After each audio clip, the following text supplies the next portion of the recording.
So I found this ABS PC. They usually get sold on Newegg. I don't know very much about them. They're not as popular as CyberPower or any of the other companies, but I noticed that they have a really good price on most of their PCs. So this one comes with a Ryzen 5 3600, which is the absolute perfect spot for 2020 gaming for processor, and the Radeon RX 590, which does pretty much the same FPS as the 1660. The only difference is this is a 6 gigabyte of VRAM and this is an 8 gigabyte of VRAM. So if you do plan to do 2K gaming or 4K gaming, it will be able to keep up with the resolution. The FPS might be a different story with the RX 590. I would say that it's very, very good, and whenever you want to upgrade, it's very easy to sell an RX 590. Not very many people that bought them get rid of them because they're basically the new perfect middle level that's above the entry. Also comes with 16 gigabytes of RAM, 3000 mHz, which is the perfect spot for a Ryzen, and a 512 gigabyte SSD. It's non-M2, so it means that it still uses the cable, and you can plug in a hard drive down the road anytime. So the negative reviews on this case, or on this PC, is the case for not having very good airflow at the front.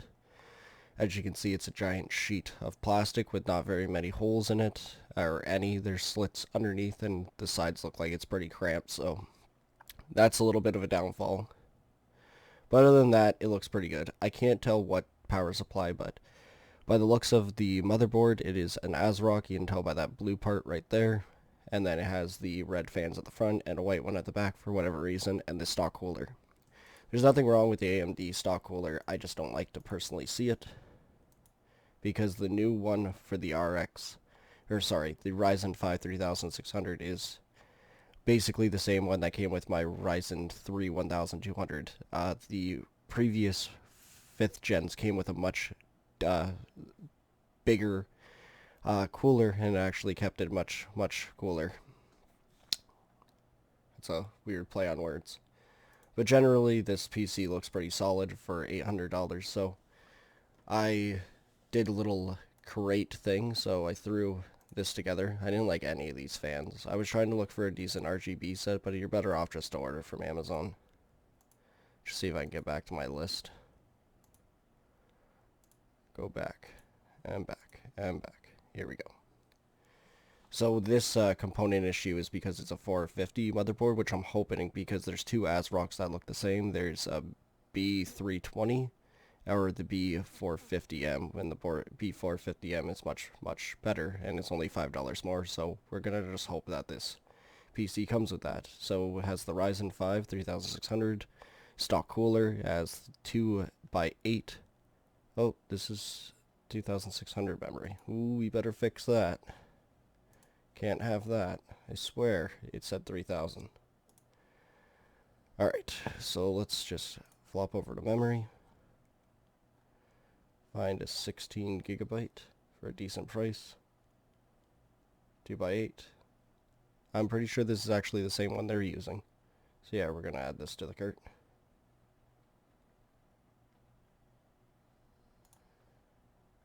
And there we go. The 512 gigabyte solid state drive. And then I went with the XFX Radeon RX 598 gigabyte, which actually has a much faster boost clock speed than a lot of the other RX 590s, and being for only $189 being the cheapest one, that's a great deal. I did switch over to this case. I built this with this case when I built my cousin's PC. It's absolutely great. It's super, super easy. These things light up, that lights up, and when it turns off, those go away. The best thing about this one is that you don't have to mess around with the power switch too much. What I mean by that is when you're building a gaming PC, normally there's about 6 cords you need to plug in. With this one, there's only 2, so that saves you a lot of time, and if you're a beginner, that is perfect, because I find that is the hardest part, is getting the power switch plugged in, especially with big man hands. And then the thermal take 500 watt 80 plus, which is absolutely perfect for this build. You wouldn't need any more. It doesn't say what power supply comes with this one, which is a little bit of a downfall if you are buying this one. Which for the price, I'd say that it's not bad. If you got 800 bucks, this is probably one of the best PCs you can possibly get. It will run pretty much every game at a solid 80 FPS, so you are not going to have to worry about very much. The price for this one is $675, but it is missing some things. So first off, it's missing fans, which I would just go with a 3 in case you ever plan to upgrade to a liquid cooler, which I would highly recommend with the 3600 if you plan to do any overclocking, but this one is controllable with a remote. So you would be able to put the fans wherever you please, and then with the case it has the spot up top for the liquid cooler. Next you'll need the Wi-Fi adapter, so that's $10.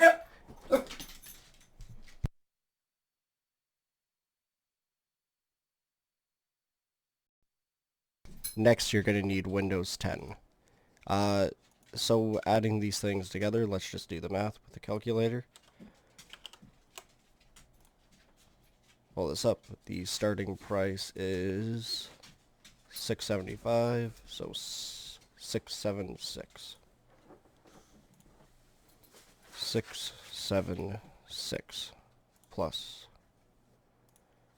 I have terrible memory. 1019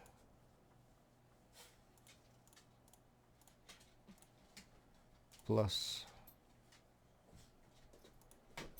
Windows. This is from Amazon.ca. This is the best Windows 10 code you can get for the price. You don't have to pay hundreds. It's only $14 Canadian, so that should be around $12 American.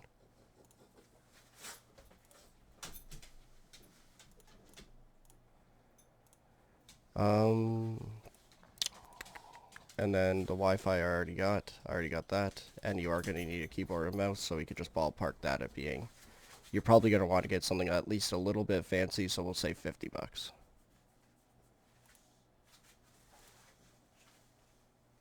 Oh, I goofed it. No, stupid thing. So 689. 689.19 plus 50 more dollars. $739 for a complete build.